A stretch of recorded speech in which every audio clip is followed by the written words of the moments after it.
So, in this video I would like to talk about the existing means of judicial accountability in India. Okay. So, let me talk about the existing means of judicial accountability in India. See, in fact, I already mentioned in that discussion on judicial independence and accountability, we have only hard accountability tools. The softer tools are not available. But still there is something called, when we talk about the accountability, we straight away talk about impeachment or removal. So, the existing means of judicial accountability, the one is the removal of judges,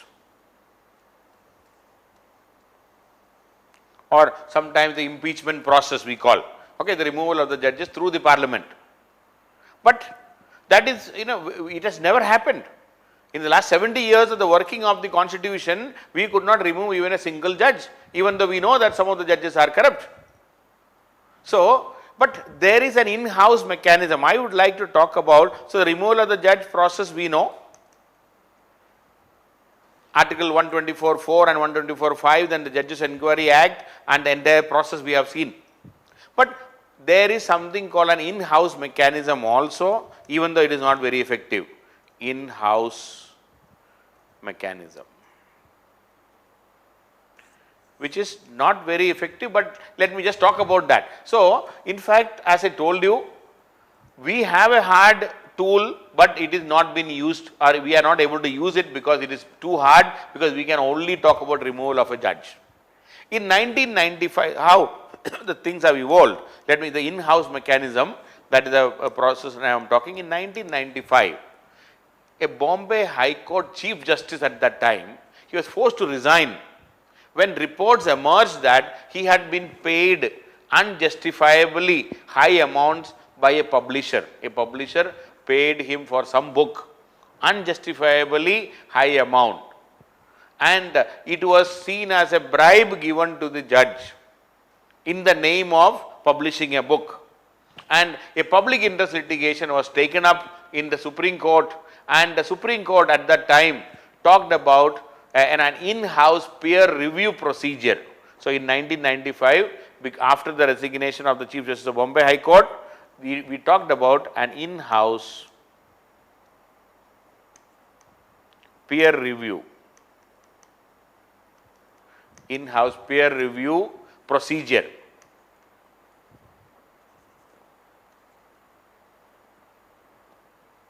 In-house peer review procedure for correcting the deviant behavior.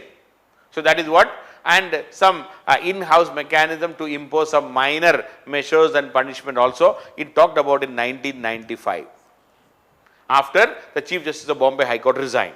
In 1997, a very famous judge under Justice J.S. Verma, a document titled Restatement of Values of Judicial Life, a document called Restatement of Values of Judicial Life. Restatement of Values of Judicial Life, a document was circulated. This was a guide for the ideal behavior of the judges, how the judges should behave. This is a guide. In December 1999, very important. In December 1999, a resolution of the full court declared that an in-house procedure, it talked about an in-house, a resolution for declared that an in-house procedure would be adopted to take action against judges who act against the accepted values of judicial life. So, an in-house procedure, a full house of the Supreme Court has passed a resolution for an in-house procedure, and the logic of the in-house mechanism was very simple. The impeachment process is very cumbersome, very difficult. It requires political intervention and willpower to succeed it, and it could be employed only in a limited set of circumstances, but in smaller instances.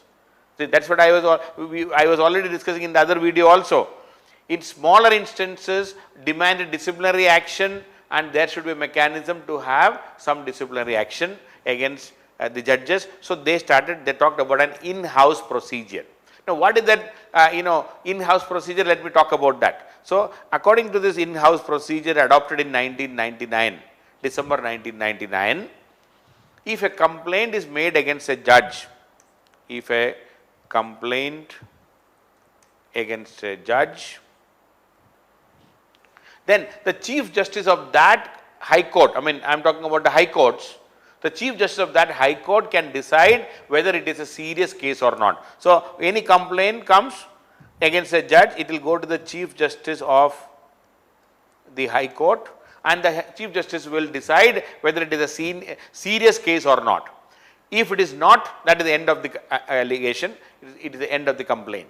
But if it is yes, it goes to the Chief Justice of India.